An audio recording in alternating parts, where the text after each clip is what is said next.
Assalamualaikum warahmatullahi wabarakatuh. Saya Muhammad Syarif Koto 95. Mohon bantuannya di subscribe dan like videonya. Saya mohon ambil hikmah di dalam videonya. Sekian, terima kasih. Assalamualaikum warahmatullahi wabarakatuh.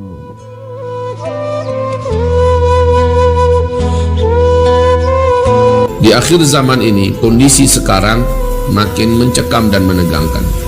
Raja Salman sudah dilarikan, disembunyikan di tempat yang jauh, nun jauh di Jeddah sana, di tempat yang terpencil dari komunitas ramai. 150 orang anggota keluarga kerajaan sudah positif corona. 150 bukan jumlah yang sedikit. Kalau level keluarga kerajaan saja seperti ini, maka bagaimana nanti kira-kira dengan warga dan masyarakat? Gubernur Riyadh sudah kena satu persatu pertumbangan karena memang gaya hidup mereka selama ini banyak yang tidak terjaga.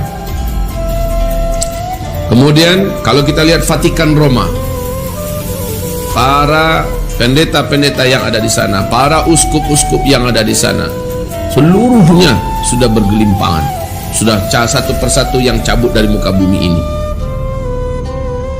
Bahkan paus sendiri pun, walaupun sudah dikarantina, dijauhkan dari apa segala macamnya, dikhawatirkan. Pimpinan tertinggi, intelijen terkuat dan terbaik di dunia, Mossad, yang ada di Israel, positif corona, dikarantinakan dan diberikan penanganan yang intensif. Menteri Kesehatan Israel juga positif corona. Banyak petinggi-petinggi, bahkan Benyamin Netanyahu 2 kali dikarantina. Ya. Bagaimana dengan Inggris? Perdana Menteri Inggris juga hampir saja menuju kepada klimaksnya. Sudah kritis, keadaannya sangat berat sekali. Pangeran Charles, ya, Ratu Elizabeth dan lain-lainnya, banyak yang seluruhnya, dan Inggris dalam keadaan menegangkan, mencekam. Jangan tanya kondisi Perancis, negara yang begitu hebat, negara yang begitu kuat, negara yang termasuk terelit di Eropa.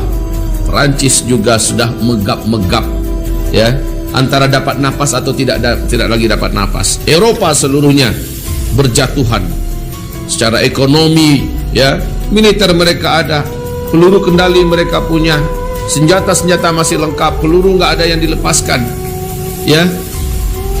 Tetapi coba lihat, tidak ada satupun yang bisa menghadapi tentara Allah yang tak nampak ini.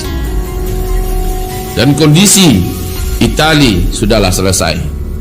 Italia sampai menggaungkan azan, menyebut-nyebutkan kalimat la ilaha illallah.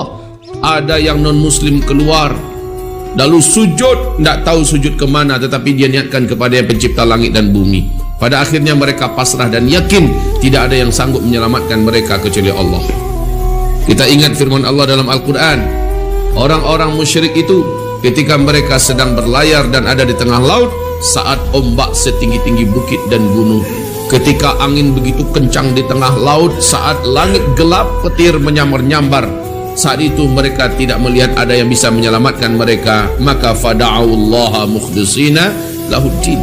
Saat itu mereka benar-benar meminta kepada Allah, sang penguasa langit dan bumi yang perkasa, yang maha berkuasa. Mereka mohon, selamatkan kami.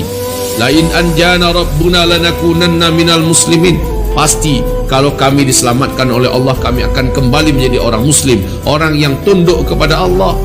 Tapi falamma anjainahum, ketika kami selamatkan mereka, kami bebaskan mereka, kami tolong mereka, idahum musyrikun, tiba-tiba mereka kembali ke perang yang lamanya. Ini akan kita lihat, ya. Ada orang-orang yang sekarang menyadari, lihat sekarang di Maroko, keren, mereka dikarantina, mereka ada di rumah-rumah mereka, ya, tetapi menggaung di mana-mana, bersaut-sautan Allahu Akbar, Allahu Akbar, Allahu Akbar, ya, menggaung di mana-mana Allahu Akbar, Allahu Akbar. Anak kecil memanggil Allahu Akbar, la ilaha illallah, la ilaha illallah.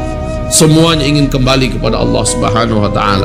Hal yang seharusnya memang harus terjadi. La'allahum yarji'un. Semoga mereka yang masih hidup, semoga mereka yang masih sedang menjalani petaka ini segera kembali kepada Allah. Lihat apa yang terjadi di Spanyol hari ini. Ya Allah, mengerikan. Ekuador, mayat bergelimpangan di jalan-jalan, tidak ada yang mengambil. Menjadi kota zombie atau kota paling menakutkan hari ini di dunia. Mengerikan. Di Amerika, di New York, ya, menjadi epicentrum terbesar di dunia. Tahu epicentrum? Pusat penyebaran wabah menular COVID-19 ini yang terbesar di dunia. Untuk per hari kemarin, Amerika sudah hampir mendekati 20.000 orang yang meninggal dunia. Kurang dari 2 bulan, hari per hari sekarang sudah angka kematiannya menembus rekor dunia, 1.400 orang per hari. Sebelumnya 800 orang per hari, tambah naik. Apa yang disampaikan oleh Donald Trump, apa yang disampaikan oleh petinggi-petinggi Amerika, mereka mengatakan 1 minggu ke depan adalah puncak gunung bencana, di mana diperkirakan angka kematian akan sampai di angka 200.000 manusia, 240.000 manusia. Dan Cina yang katanya kemarin sudah mulai kondusif, sekarang wabah gelombang kedua menyerang. Mulai kota-kotanya di lockdown kembali. Sementara Amerika sudah menjerit dan sudah minta tolong pada Turki bahwa persiapan kami sudah habis, menipis, tinggal 10% kemarin. Dan ini tidak akan mampu untuk cadangan buat APD para dokter, ya. Alat-alat perlindungan para dokter sudah menipis di Amerika. Negara sebegitu kuatnya sudah minta-minta tolong kepada Turki. Coba lihat mana sekarang. Rusia pun sudah mulai melockdown kotanya, sehingga ratusan ribu warganya cepat-cepat pulang ke kampung mereka masing-masing. Sudah terbayang bagaimana kondisi dunia sekarang. Sebutkanlah negara mana yang paling perkasa dan kuat. Israel yang begitu canggih teknologinya juga tak berdaya, tak berkutik. Angka kematian terus naik tajam, karena mereka punya kebiasaan, orang Yahudi itu kebiasaannya kumpul-kumpul. Kebiasaannya adalah rame-rame, suka rame-rame. Dan mereka menganggap remeh ini tentara Allah, COVID-19. Mereka anggap remeh, sehingga anggapan remeh ini yang berbahaya. Kemarin guru kita Syekh Salim menyampaikan pacah taluh, kalau bahasa orang Padang, ya, pacah taluh. Ada satu kota yang di situ ada orang berkata, corona datanglah kemari, corona datanglah kemari, kalian takkan sanggup datang ke negeri ini. Wah, langsung di kota itu betul ada orang pertama yang positif corona, sehingga langsung kota itu di lockdown oleh pemerintahnya. Mana ada sekarang tempat-tempat yang aman? Tidak ada tempat-tempat yang aman, saudaraku, ya. Yang aman itu tempat hanyalah kembalilah, larilah kepada Allah SWT. Karena corona satu makhluk di antara makhluk-makhluk Allah. Allah adalah Khaliknya. Kalau kita merapat kepada sang Khalik dengan sebaik-baiknya, dan itulah satu-satunya solusi. Hai kalian kafirun-kafirun, bila kalian tidak merapat kepada Allah dalam taubatan nasuha, maka kalian tidak akan menemukan jalan. Kalian berharap vaksin-vaksin, kalian berharap itu. Sampai kapan kalian bisa berharap? Silakan berharaplah.